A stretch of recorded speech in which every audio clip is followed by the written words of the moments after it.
Now, let's get back to the energy space where the Nigerian International Energy Conference held in Abuja on Monday and Tuesday focused on Africa's energy transition as the conversation continues about hydrocarbon investments and projects across Africa. Let's take a listen to Dr. Omar Farouk Ibrahim, the Secretary General of the African Petroleum Producers Organization.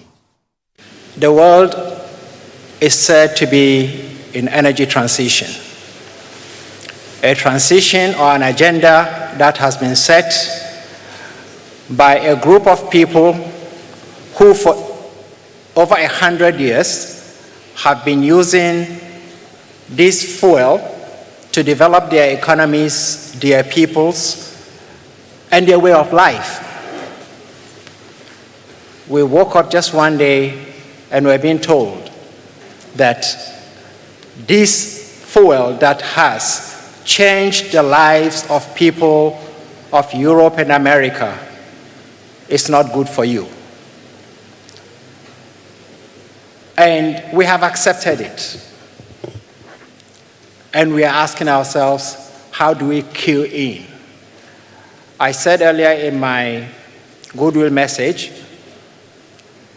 that we have been intimidated and stampeded into accepting an ideology that is not in our best interest, in the name of global harmony, in the name of fearing sanctions, in the name of so many things that make us more and more dependent.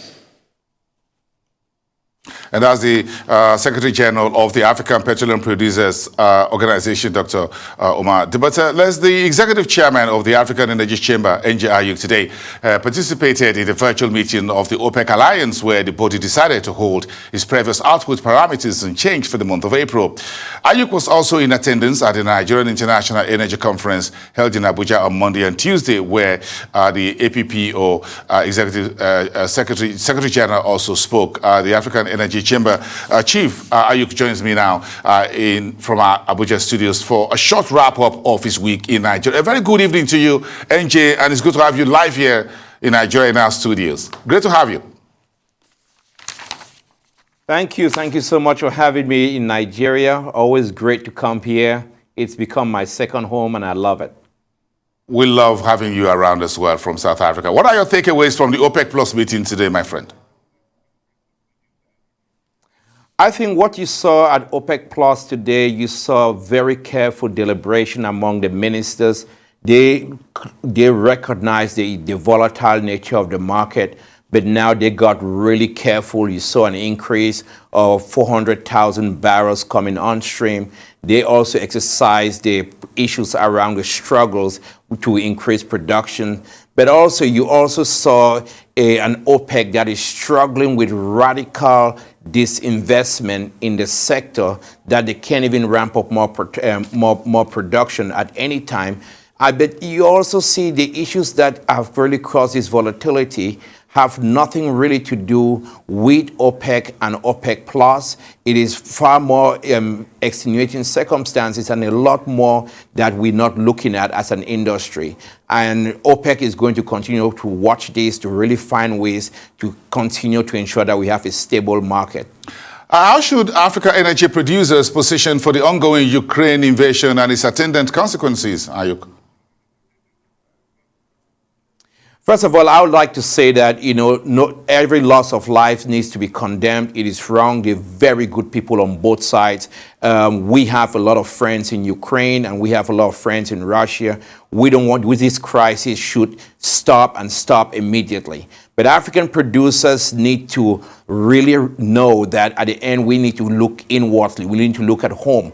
We need to produce more oil. At this time, we should be saying, drill, baby, drill. This is a time when we need to make it easier for people to do business. We need to make it easier for people to drill new wells, extend licenses, because that crisis has shown us that the world needs Africa's oil, but most importantly, Africa needs Africa's oil, Africa needs Africa's gas. So we need to try to move away from suspects to prospects and really, really drive our industry and put it on a supercharge, because right now, a lot of our European European allies, with all the sanctions going on towards Russia, they will be looking at new markets and new projects in order for them to invest, and Africa could play a key role.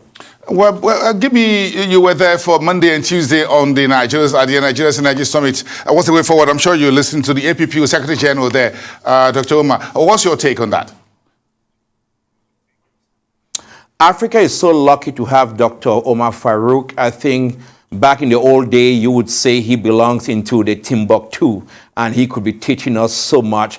But since he came on board with Apple, he's really put Apple on an overdrive, and they are driving a big, big thing. The African Energy Chamber and the private sector could not have had a better partner than Dr. Farouk, which he's going to sign a good deal for us very soon. But I think with the Nigerian International Energy Summit, this was one of the monumental events to happen at this time, and credit should also go to Minister Timi Silva for the work they put on it.